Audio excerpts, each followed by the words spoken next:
Welcome to Shudder and Horror. My name is Aaron Whitlow from the Markout Movie Podcast. Shudder and Horror is a weekly episodic program where we look at different shows, movies, and documentaries on the Shudder streaming service to see if that service is worth your time and attention. This week's episode, we're focusing on To Hell and Back, the Kane Hodder story. I've murdered more people on film than any actor in history.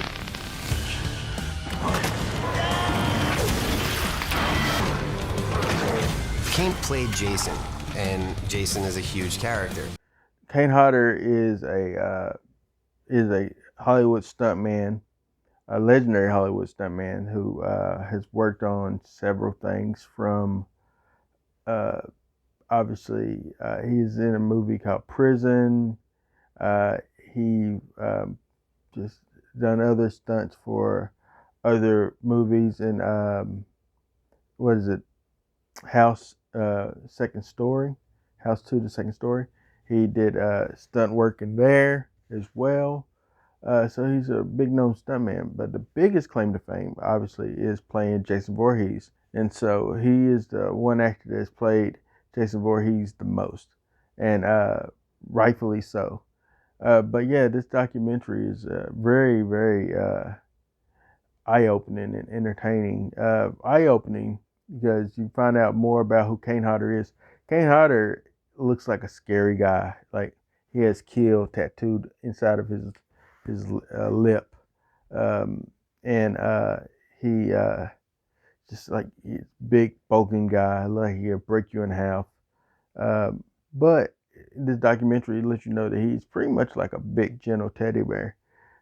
He loves his fans. He loves his wife. He loves his sons. This was shot, came out in 2017, and it was really, really, really entertaining.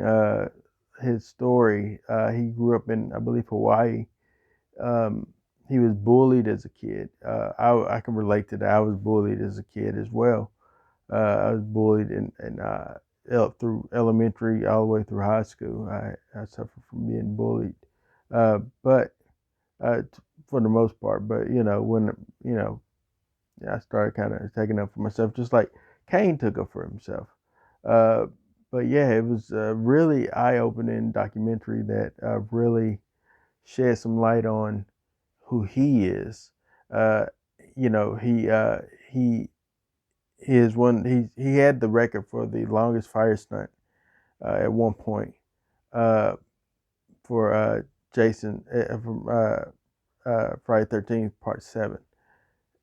He also had a fire stunt they did for a reporter back in like 77 or so, and he almost died. He almost died from being set on fire, but he bounced back. And he's not a perfect individual, but this documentary is just very eye-opening. It has interviews with Robert Englund, Bruce Campbell, and so many other people that Cassandra Peterson, I think it's her name. I know her as Elvira, so it's always weird seeing her outside of her Elvira garb. But yeah, it's just really, really eye-opening. Sid Haig has a interview in here, which is sad because obviously we know that Sid Haig died last year. But yeah, it was cool to see him in there as well. But yeah, it was a good time. I really enjoyed this on the Shudder streaming service. Please take time to check it out. I'm going to go ahead and give you my marks for that documentary. I'm going to give it 4 markouts out of 5. The reason why I wouldn't give it 5 is not because of Kane's story. Kane's story in itself is very entertaining, very informative, but it's the actual documentary itself. The documentary, it seems at some points the sound mixing was off. I don't know if it could have been just my TV, but I don't believe so. I believe the sound mixing was off. Sometimes the music was higher and drowned out the vocals of what people were saying, the dialogue. And so it's important to make sure that the sound is properly mixed at a proper place. so that the music is supposed to back up the vocals. It's not supposed to take over the vocals. And so I just wish that was a little different. But other than that, I really enjoyed it. So once again, I thank you for taking time out to share in some horror with me here on the Mark Out Movie Podcast in this week's edition of Shudder in Horror.